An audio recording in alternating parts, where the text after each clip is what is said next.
Saludos amigos de BeHealth, espero se encuentren muy bien y en salud. Les habla Paola Vélez, periodista para El Medio. Hoy en el Día Mundial de las Condiciones Raras o Enfermedades Raras de Sangrado, destacamos la labor de los diversos profesionales que trabajan en Puerto Rico contra este tipo de enfermedades. Hoy entrevistaremos a Leslian Soto Vélez, hematóloga y oncóloga pediátrica en el Hospital Pediátrico Universitario. Ella también es directora del Centro de Hemofilia y Condiciones de Sangrado del hospital. Muchísimas gracias por estar con nosotros en el día de hoy, doctora. Buenas gracias, Paola. Eh, Queremos, no se preocupe. Queremos hablar un poco sobre las condiciones raras de sangrado, pues el mismo nombre lo menciona, son unas condiciones raras que la gente no conoce. Nos gustaría primeramente saber en qué consisten. Y bueno, las condiciones de sangrado son condiciones mayormente asociadas a que hay falta de una de las proteínas que necesita el cuerpo para poder formar un coágulo y parar un sangrado. En este caso, las condiciones dentro de que son raras, las más comunes son la enfermedad de von Willebrand, que es el desorden de sangrado más común. Y luego está una que es menos común, pero es sumamente importante porque dentro de este pequeño grupo de enfermedades raras, aqueja a bastantes niños, es la hemofilia. ¿En qué consisten esos dos tipos de enfermedades? Pues el von Willebrand es una condición de sangrado en donde hay deficiencia del factor o la proteína de von Willebrand, que es una de las más importantes en la cascada de coagulación para lograr parar los sangrados, y esta puede afectar tanto a niñas como a niños o hombres y mujeres. Y pues los problemas mayormente de la enfermedad de von Willebrand es que van a tener distintos tipos de sangrado, entre ellos los más comunes son sangrados en las mucosas, digamos nariz, área de la boca, las encías. Van a tener hematomas y moretones bastante comunes y frecuentes, y en las féminas van a tener periodos menstruales prolongados, con sangrados bastante profusos, lo cual pues a su vez pues va a causar pues otras condiciones como son la anemia. La hemofilia ya es un desorden un poquito más diferente porque usualmente en la gran mayoría lo que me afecta son los varones, porque la forma como se hereda es algo que es congénito, al igual que el von Willebrand, pero es en el cromosoma X, que es uno de los cromosomas que determina el sexo. Y las mujeres tenemos dos X y los hombres tienen una X y una Y, por eso es que mayormente quien va a presentar la condición son los varones, porque su X está afectada. En las mujeres va a depender, hay mujeres que sí se catalogan como hemofílicas leves o pueden presentar algunos trastornos de sangrado leve. Al ser portadoras, ellas heredan a sus hijos la hemofilia, pero no necesariamente la van a tener. Pero ya sí se sabe que hay algunas que la tienen. Pero los varones sí pueden presentar, especialmente si la cantidad de factor que tiene su cuerpo es cero, o sea, que son hemofílicos severos, presentan sangrados tan graves como sangrados en sus articulaciones sin haberse dado ningún golpe ni ningún trauma, sangrados amenazantes a la vida, como es en el área de la cabeza, si tienen algún trauma en cabeza, y sangrados internos en sus órganos internos, dentro de sus músculos, que son amenazantes a la vida. Así que es bien importante reconocer estos desórdenes de sangrado, identificarlos a tiempo para entonces poder darle el tratamiento que ellos requieren. Me estaba mencionando sobre identificar a tiempo este tipo de enfermedades. ¿Desde qué edad podríamos decir un aproximado en que ya se empiezan a presentar esos síntomas que permiten que el paciente pueda, pues, levantar alerta y buscar ayuda? Pues mira, básicamente va a depender de la severidad, de cuán deficiente tú estás de esa proteína, cuán temprano en tu vida o cuán tarde en tu vida vas a presentar síntomas. Hay pacientes que son bien severos, o sea, hablando en específico de los hemofílicos, que no tienen factor 8 circulando en su sangre, y estos pacientes, tan pronto como en la infancia, a veces en el momento del parto, presentan con cefalomatomas en su cabeza, nada más por el trauma de pasar por el tracto vaginal para nacer, o nacen con hematoma, o cuando empiezan y le hacen sus primeras venopulsiones, empiezan con sangrado, a veces luego cuando empiezan a ser niños un poco más activos, que empiezan a gatear, empiezan a rodar en la cama o en el piso, ahí empezamos a ver que son niños que empiezan a tener hematomas, que no es lo usual, porque si uno en los nenes que están caminando 2, 3 años, que son bien activos, pues sí en el área de las piernas inferior, pues es común que uno que otro moretón se vea, pero estos son niños que van a tener más moretones del usual, van a tenerlos en áreas que no son usuales y no necesariamente van a estar asociados a un trauma que podamos recordar. Otra cosa también importante cuando vemos, es bien común en esta edad de la niñez, que un niño se dé golpe en la cabeza y pueden tener sus hematomas o chichones como los conocemos regularmente en nuestra cultura, pero vas a ver que ese cefalohematoma es más grande de lo que usualmente esperaríamos. Así que esas son señales de alerta que es importante si empezamos a ver como padres estos signos o así sangrados por la nariz que no son comunes, sangrados por la boquita cuando están naciendo los dientes, cuando se le caen los dientes, visitar a su pediatra y notificarle para que entonces se puedan hacer unas pruebas de cernimiento, de ver cómo está su hemoglobina, ver cómo están sus plaquetas y ver cómo está su coagulación para entonces poderse referir a tiempo a un hematólogo para poder hacer el diagnóstico. Según su experiencia, aproximadamente cuántas personas padecen de esta enfermedad en Puerto Rico. Pues mira, hablando en cuestión de la hemofilia se estima, especialmente la hemofilia A, que es deficiencia de factor 8 y es la más común dentro de las hemofilias, se estima que de uno en cada 5.000 nacimientos puede tener hemofilia A. Así que estaríamos hablando más o menos de 2 a 3 casos al año.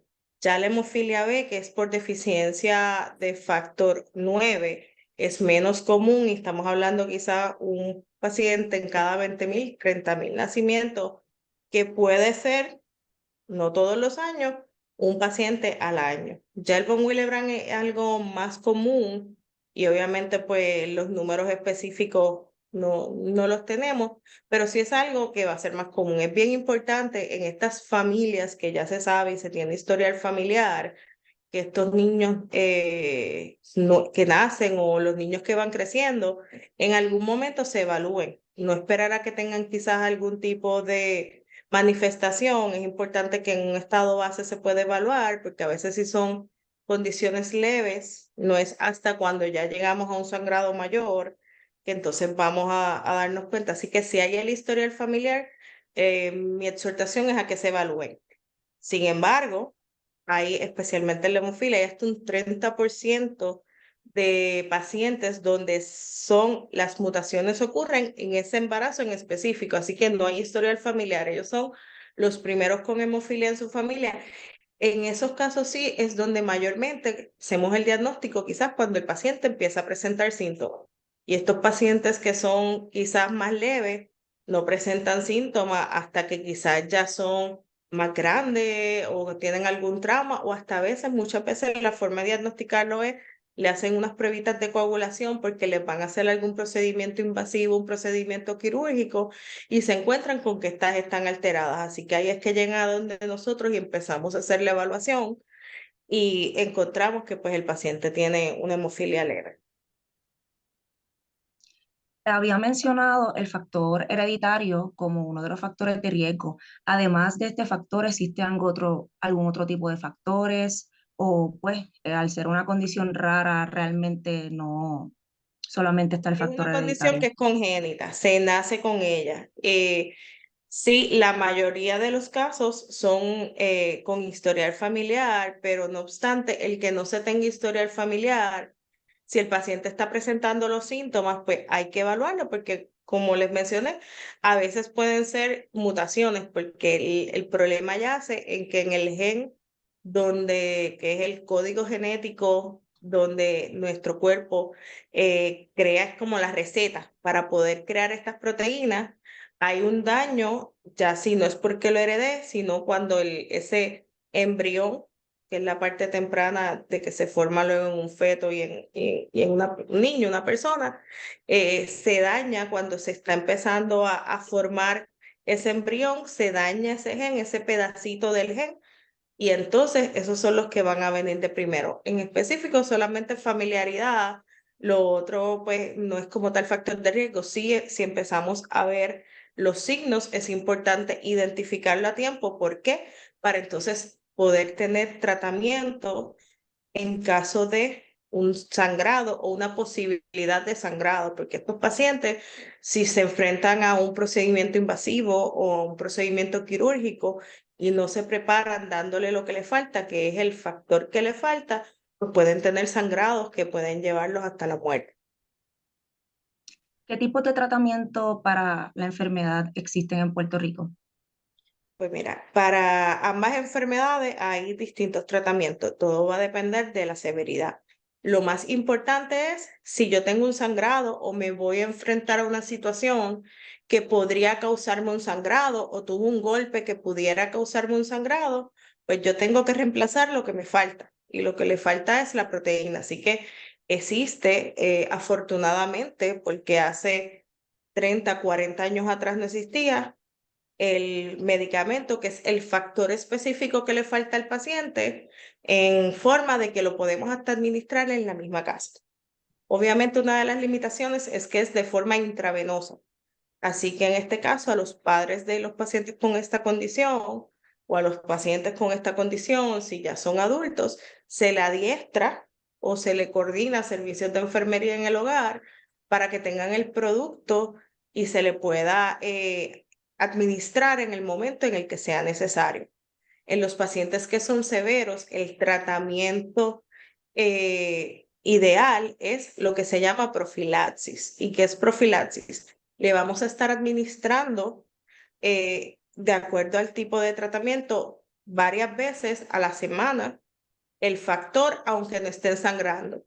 ¿Para qué? Para evitar y protegerlos de que tengan sangrados espontáneos, porque los pacientes con hemofilia severa, uno de los mayores daños es que tienen sangrados espontáneos, que significa no tuvieron ningún golpe, simplemente por el simple hecho de caminar, de sentarse, de acostarse a dormir, sus articulaciones o sus músculos pueden sangrar.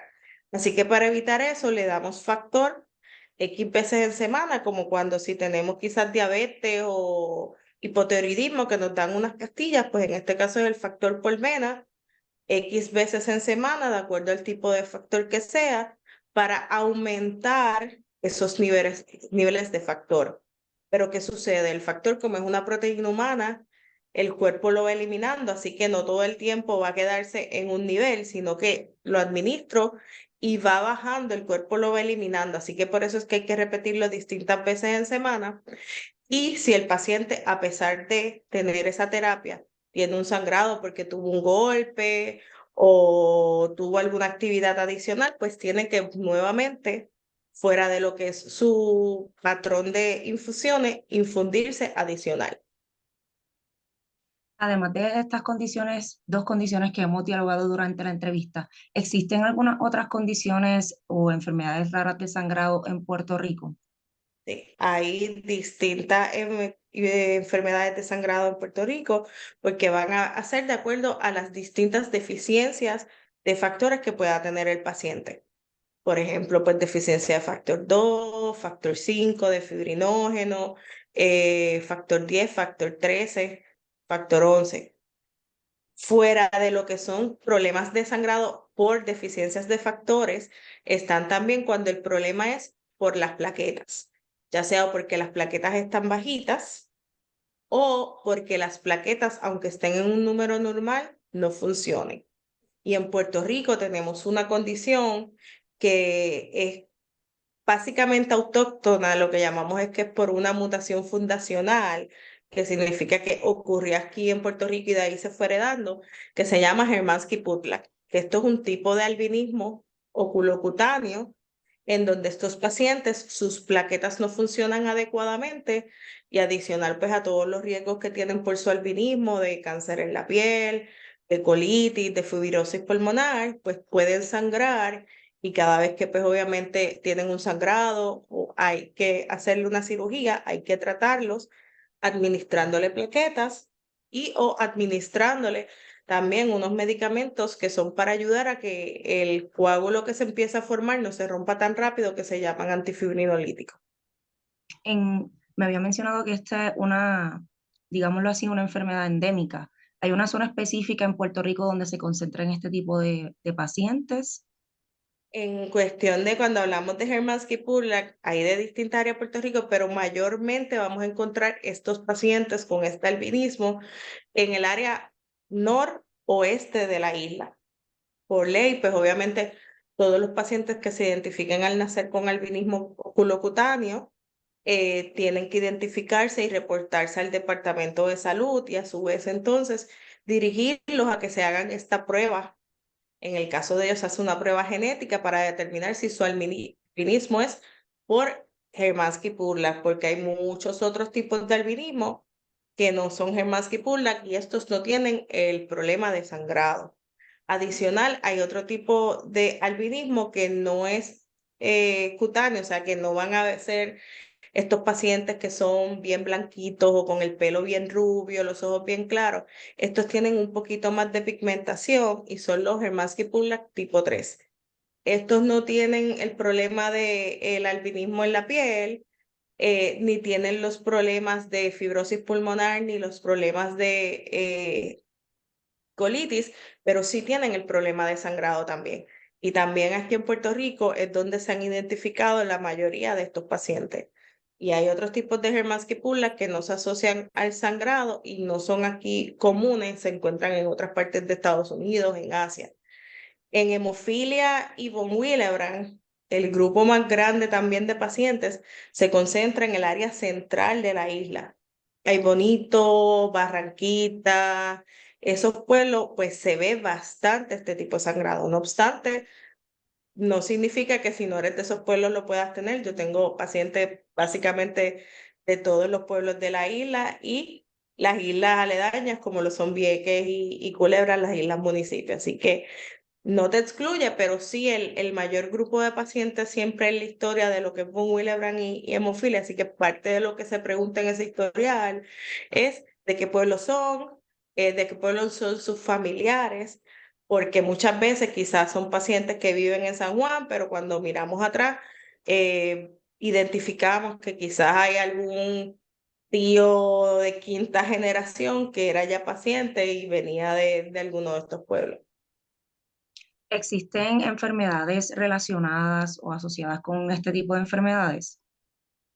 En cuestión con hemofilia, los pacientes secundarios a los sangrados, como dije, el sangrado más común en hemofilia o la clave de sangrado que no tienen quizás otros pacientes con desórdenes de sangrado son sangrados en las articulaciones.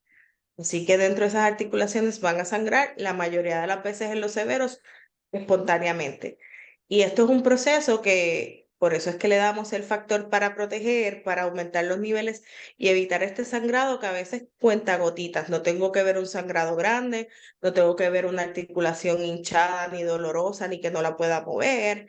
Simplemente son gotitas que empiezan a acumularse y esas gotitas cuando de sangre o ese sangrado grande, cuando esa sangre empieza a degradar y se empieza a romper los factores de inflamación que tiene la sangre, empiezan a afectar la articulación y entonces esa inflamación crónica daña lo que es el sinovio, que es el protector de la articulación, para que tengamos una articulación saludable, que pueda flexionar, extender adecuadamente. Entonces se crea lo que es la artropatía hemofílica, que son daños crónicos en donde estas articulaciones tienen contractura, o sea, que adquieren una posición en donde no pueden flexionar o extender completamente, empiezan a tener cambios. Así que ese es el propósito de la profilaxis en los pacientes de hemofilia severa y algunos moderados, es evitar llegar a eso, que lamentablemente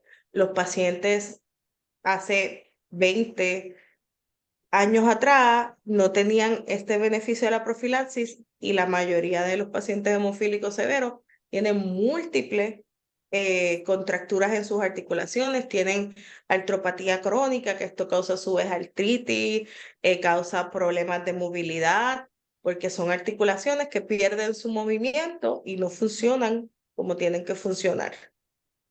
Un paciente con enfermedad rara o condición rara de sangrado que presente una complicación puede acudir a cualquier hospital o hay hospitales especializados en Puerto Rico. Si es un paciente con un desorden de sangrado, obviamente que hay que tratarlo emergente, lo ideal es que llegue a su sala de emergencia más cercana. Obviamente lo ideal es que llegue a la sala de emergencia de su centro, pero como les dije, en toda la isla o la mayoría de los pacientes que están en áreas de lo que son remotos a lo que es el área de San Juan, que es donde estamos nosotros, el centro de hemofilia y desórdenes de sangrado, que somos pediátricos. Lamentablemente no hay un centro específico de este tratamiento para adultos, pero sí son pacientes que se siguen en el hospital universitario con el grupo de hematología de este hospital y con otros médicos hematólogos de adultos dentro de la comunidad, que es importante que ya tracen cuando están con su paciente, tengan un plan trazado de qué hacer en el caso de una emergencia. Los hospitales que tienen factor para poderles administrar son muy limitados. En el caso de los pacientes pediátricos, básicamente el único hospital que tiene factor es nuestro hospital pediátrico universitario.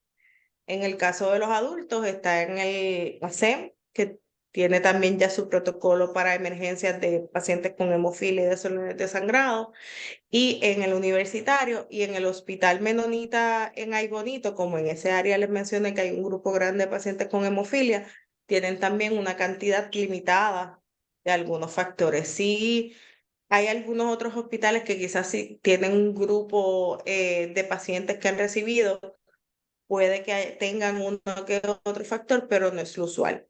También lo otro que yo a mis pacientes les digo, especialmente cuando son pacientes que viven lejos del área metropolitana, y les doy el factor para que lo tengan en la casa, les doy una carta para que en caso de una emergencia, si quizás los papás todavía no están adiestrados para poder cogerle la vena a ese paciente o el nerviosismo de la situación, pues necesitan acudir a una sala de emergencia con ese producto y esa cartita, espero que pues, en esa sala le puedan administrar, porque lo importante es administrarle ese factor lo más rápido posible.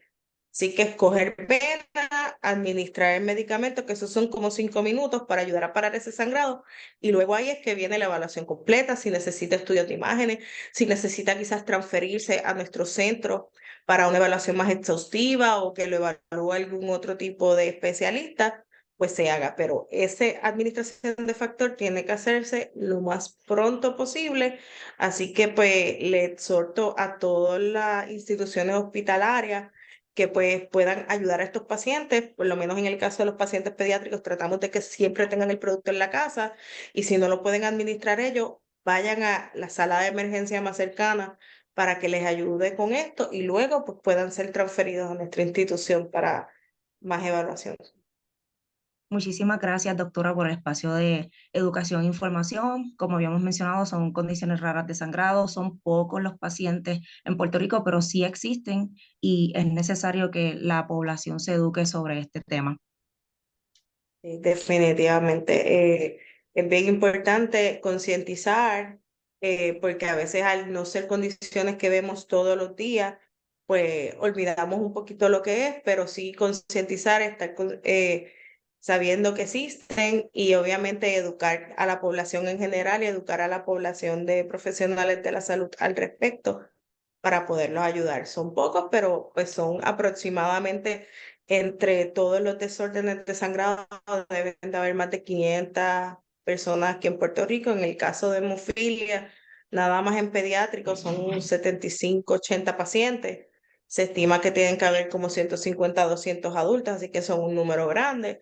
Con Willebrand es un número mucho mayor y obviamente también la comunidad de Hermansky-Puldak es una comunidad bastante grande a través de la isla, especialmente en el área noroeste, así que es bien importante que se conozca de estas condiciones y se pueda pues ayudar a estos pacientes. Definitivamente.